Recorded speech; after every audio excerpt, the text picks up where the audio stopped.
ಇನ್ನು ಡಿಸಿಎಂ ನಂತರ ಕನ್ನಡ ನಟರ ವಿರುದ್ಧ ಕಾಂಗ್ರೆಸ್ ಶಾಸಕ ಗರಂ ಆಗಿದ್ದಾರೆ. ಡಿಕೆಶಿ ಬೆನ್ನಿಗೆ ನಿಂತಿದ್ದಾರೆ. ಮಂಡ್ಯ ಕಾಂಗ್ರೆಸ್ ಶಾಸಕ ಗಣಿಗ ರವಿ ಅವರು ಕಲಾವಿದರ ನಟ್ಟು ಬೋಲ್ಟು ಇವತ್ತೇ ಟೈಟ್ ಮಾಡಬೇಕು ಅನ್ನುವಂಥ ಮಾತನ್ನ ಗಣಿಗ ರವಿ ಕೂಡ ನೀಡಿದ್ದಾರೆ. ಕನ್ನಡಿಗರಿಂದಲೇ ಇವರೆಲ್ಲ ಸ್ಟಾರ್ ಆಗಿರೋದು, ನಿಮಗೆ ಸಬ್ಸಿಡಿ ಬೇಕು ಅಂದಾಗ ಎಲ್ಲರೂ ಕೂಡ ಬರ್ತೀರಿ. ಮೈಸೂರಿನಲ್ಲಿ ಶಾಸಕ ರವಿಕುಮಾರ್ ಗಣಿಗ ಆಕ್ರೋಶವನ್ನು ವ್ಯಕ್ತಪಡಿಸಿದ್ದಾರೆ.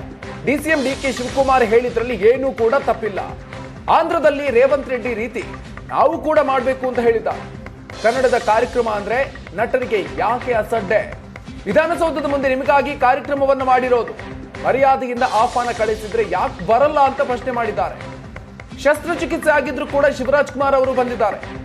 ನಮ್ಮ ರಾಜ್ಯ ಸರ್ಕಾರ ಪ್ರಶಸ್ತಿ ಕೊಟ್ರೆ ಬೇಡ ಅಂತೀರಿ, ಅದೇ ಹಿಂದಿಯವರು ಕೊಟ್ರೆ ಓಡ್ ಹೋಗಿ ತಗೊಳ್ತೀರಿ ಅಂತ ಹೇಳಿದ್ದಾರೆ.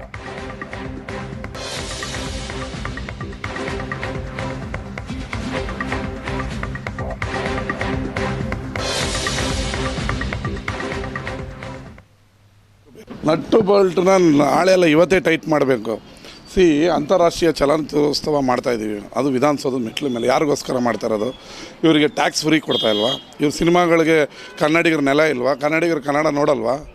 ನಾವೆಲ್ಲ ಕನ್ನಡಿಗರು ನೋಡಿರೋದಕ್ಕೆ ಇವರು ಇಂಡಿಯಾ ಸ್ಟಾರು, ಇಂಟರ್ನ್ಯಾಷನಲ್ ಸ್ಟಾರ್ಗಳಾಗಿರೋದು. ಯಾಕೆ ಬರೋದಿಲ್ಲ? ಏನಕ್ಕೆ ಬರೋಲ್ಲ? ಇದು ಅದೇ ಕನ್ನಡ ಫಿಲಮ್ಗೆ ಟ್ಯಾಕ್ಸ್ ಫ್ರೀ ಮಾಡಿ, PVR ಕಡಿಮೆ ಮಾಡಿ, ಅದು ಮಾಡಿ ಇದು ಮಾಡಿ ಅಂತ ಕೇಳ್ತಾರಲ್ಲ, ಯಾಕೆ ಬರೋಲ್ಲ ಇವರು? ಪ್ರಶಸ್ತಿ ಕೊಡ್ತೀವಿ ಅಂದರೆ ಒಬ್ಬರು ಪ್ರಶಸ್ತಿ ನಟ ಟ್ವೀಟ್ ಮಾಡ್ತಾರೆ, ಕನ್ನಡಿಗರಿಗೆ ಅವಮಾನ ಮಾಡ್ತಾರೆ. ನಾನು ಪ್ರಶಸ್ತಿ ತಗೊಳ್ಳೋದು ಬಿಟ್ಟು ಭಾಳ ವರ್ಷ ಆಗೋಯ್ತು. ಹಿಂದಿ ಓದೋರು ಕರೆದ್ರೆ ಓಡೋಗ್ಬಿಟ್ಟು ತಗೋತೀರಾ? ಕನ್ನಡಿಗರಿಗೆ ಕೊಟ್ಟರೆ ಅಷ್ಟೊಂದು ಕಾಲು ಕಸನ ನಿಮಗೆ? ಕನ್ನಡಿಗರು ಅಂದರೆ ಅಷ್ಟೊಂದು DK ಶಿವಕುಮಾರ್ ಅವ್ರು ಹೇಳಿರೋದು ಕರೆಕ್ಟು. ಇವರು ಅದೇ ಕಲೀರಿ, ಡಾಕ್ಟರ್ ರಾಜ್ಕುಮಾರ್ ಫ್ಯಾಮಿಲಿಯವ್ರನ್ನ ನೋಡಿ. ಅವರು ಕ್ಯಾನ್ಸರ್ ಆಸ್ಪತ್ರೆಯಿಂದ ಕ್ಯಾನ್ಸರ್ ಆಪ್ರೇಷನ್ ಆಗಿ ಬಂದಿದ್ದರು. ಎಷ್ಟು ವಿನಯತೆಯಿಂದ ಬರಲಿಲ್ಲ ಶಿವರಾಜ್ ಕುಮಾರ್ ಅವರು. ಏನಕ್ಕೆ ಬರಲ್ಲ ಇವರು? ಕನ್ನಡಿಗರಿಗೋಸ್ಕರ ಅಲ್ವಾ ಮಾಡ್ತಾಯಿರೋದು? ಯಾಕೆ ಬರಲ್ಲ? ಇವ್ರ ಫಿಲಮ್ಗಳಿಗೆ ಕರ್ನಾಟಕ ಬೇಕು, ಕನ್ನಡದ ನೆಲ ಬೇಕು, ಕನ್ನಡ ಪ್ರೇಕ್ಷಕರು ಬೇಕು. ಕನ್ನಡಿಗರ ಕಾರ್ಯಕ್ರಮ ಅಂದರೆ ಅಸಡ್ಡೆ ಯಾಕೆ? ರಾಜ್ಕುಮಾರ್ ಅವರು, ವಿಷ್ಣುವರ್ಧನ್ ಅವರು, ಶಂಕರ್ ನಾಗ್ ಅವರೆಲ್ಲ ಸಣ್ಣ ಸಣ್ಣ ಕನ್ನಡ ರಾಜ್ಯೋತ್ಸವಕ್ಕೆ ಬರ್ತಾ ಇದ್ದಿದ್ದಕ್ಕೆ ಅವ್ರನ್ನ ಮಹಾನ್ ನಟ ಅಂತ ಹೇಳಿದ್ರು. ನೀವು ಯಾವ್ದಾರ ಒಂದು ಕನ್ನಡ ರಾಜ್ಯೋತ್ಸವ ಕರೀರಿ, ಇವ್ರನ್ನ ಹೆಂಗೆ ಮೂಗು ತಿರ್ಸ್ಕೊಂಡು ಹೋಗ್ತಾರೆ?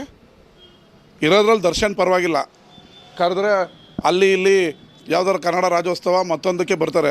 ಇವ್ರು ಬೇರೆಯವ್ರು ಬರ್ತಾರಾ? ಇವರೆಲ್ಲ ಇಂಟರ್ನ್ಯಾಷನಲ್ ನಟರ ಇವ್ರ ಫಿಲಮ್ನೆಲ್ಲ ಕರ್ನಾಟಕದಲ್ಲಿ ಬ್ಯಾನ್ ಮಾಡಬೇಕು ಫಸ್ಟು. ಕನ್ನಡದು ಮೇಕೆದಾಟು ಹೋರಾಟಕ್ಕೆ ಯಾಕೆ ಬರಲ್ಲ? ಅದೇ ತಮಿಳ್ನಾಡಲ್ಲಿ ಎಲ್ಲ ರಜನಿಕಾಂತಿಂದ ಹಿಡಿದು ಕಲೀರಿ ಅವ್ರನ್ನ, ಅವ್ರ ಹತ್ರ ಕಲ್ತ್ಕೊಳ್ಳಿ ನೀವು. ಎಲ್ಲ ಬರ್ತಾರೆ. ಇವ್ರು ಯಾರು ಬರ್ತಾರೆ? ಇವ್ರಿಗೆ ಶೂಟಿಂಗ್ ಇರುತ್ತೆ, ಇನ್ನೊಂದಿರುತ್ತೆ, ಇನ್ನೆಲ್ಲ ಬಾಂಬೆಲ್ಲಿ ಶೂಟಿಂಗ್ ಇರುತ್ತೆ. ನೀನು ಕನ್ನಡದಲ್ಲಿ ಬೆಳೆದಿರೋದಕ್ಕೆ ಬಾಂಬೆಲ್ಲಿ ಹೋಗ್ತಾ ಇದೆಯಾ, ಲಾಸ್ ಏಂಜಲಸ್ಗೆ ಹೋಗ್ತಾ ಇದೆಯಾ? ಫಸ್ಟ್ ಕನ್ನಡಿಗರಿಗೆ, ಕನ್ನಡಕ್ಕೆ ಮರ್ಯಾದೆ ಕೊಡಿ, ಗೌರವ ಕೊಡಿ. ನನಗೂ ವಿವೇಚನೆಗೆ ಬಿಟ್ಟಿದ್ದು ಪಿಕ್ಚರ್ ನೋಡೋದಕ್ಕೆ. ಟ್ಯಾಕ್ಸ್ನ 200% ಮಾಡಿದ್ರೆ ನನಗೂ ವಿವೇಚನೆಗೆ ಬಿಟ್ಟಿದ್ದು ಸರ್ಕಾರದನ್ನು. ರೇವಂತ್ ರೆಡ್ಡಿ ಗೊತ್ತಲ್ಲ, ತೆಲುಗು ಚಲನಚಿತ್ರ ಹಿಂಗೆ ಏನು ಮಾಡಿದ್ರು ಅಂತ. ಕರ್ನಾಟಕದಲ್ಲಿ ಅದು ಮಾಡಬೇಕಾ? ಅಯ್ಯೋ, ನೀನು ಯಾಕೆ ಕನ್ನಡದಕ್ಕೆ ಬರಲ್ಲ? ಕನ್ನಡ ಉಳ್ಸೋಕ್ಕೆ ಯಾಕೆ ಬರಲ್ಲ? ಕನ್ನಡಿಗರು ನೀರಿಗೆ ಯಾಕೆ ಬರಲ್ಲ? ನಿನಗೆ ಯಾಕೆ ನಾನು ಕೊಡಬೇಕು? This is not A joke, ಹೌದಲ್ವಾ? ರಾಜ್ಕುಮಾರ್ ಅವರು ಎಲ್ಲೇ ಕನ್ನಡ ರಾಜ್ಯೋತ್ಸವ ಕರೆದ್ರು ಬರ್ತಿದ್ರಪ್ಪ. ವಿಷ್ಣುವರ್ಧನ್ ಬರ್ತಾಯಿದ್ರು, ಅಂಬರೀಷ್ ಅವ್ರು ಬರ್ತಾಯಿದ್ರು, ಶಂಕರ್ನಾಗ್ ಇವ್ರು ಯಾರನ್ನ ಒಬ್ಬರನ್ನ ಕನ್ನಡ ರಾಜ್ಯೋತ್ಸವ ಕರೀರಿ. ಕನ್ನಡ ಎಲ್ಲಿ ಉಳಿಯುತ್ತೆ? ಪ್ರೀತಿಯಿಂದ ಕರೆದ್ರು ಬರಲ್ಲ, ಡಿಮ್ಯಾಂಡ್ ಮಾಡಿದ್ರು ಬರಲ್ಲ ರೀ. ಏನು ನಮಗೇನು ದರ್ದ ಡಿಮ್ಯಾಂಡ್ ಮಾಡೋದಕ್ಕೆ?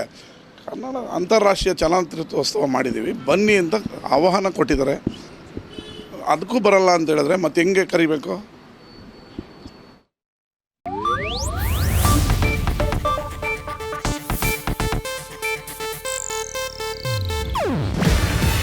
ಇದು ಏಷ್ಯಾನೆಟ್ ನ್ಯೂಸ್ ನೆಟ್ವರ್ಕ್ ಪ್ರಸ್ತುತಿ. ನೀವು ನೋಡ್ತಿದ್ದೀರಾ ಏಷ್ಯಾನೆಟ್ ಸುವರ್ಣ ನ್ಯೂಸ್.